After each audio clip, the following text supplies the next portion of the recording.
In this quick video, I want to show you how to factory reset any Chromecast USB device. Now this particular one is the H2G242, but you might have a different version.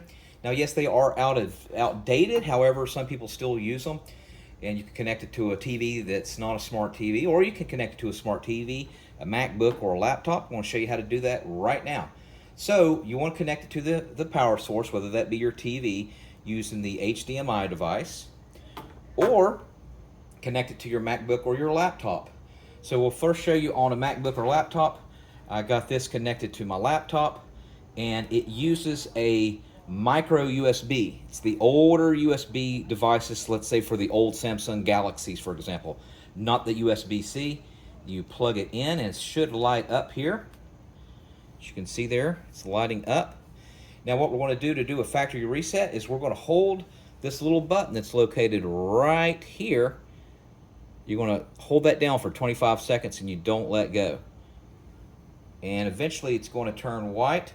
Now, if you have this connected to your TV and you're on the HDMI location on your TV, see there it's blinking. What's going to happen is after 25 seconds, the TV screen might turn black rather.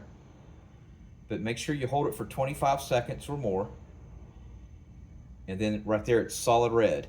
So that means it's factory reset once it's turned solid red. And that's it. Now, if you are on a TV and you don't want to do the button, what you can do is plug it into your TV, go to Google, go to your home, and then what you're going to do from there is you're going to go to settings, and then you're going to go to more, and then after more you click factory reset on your TV. But fairly simple to do. All right, let me know in the comment section if this helped, and make sure you subscribe.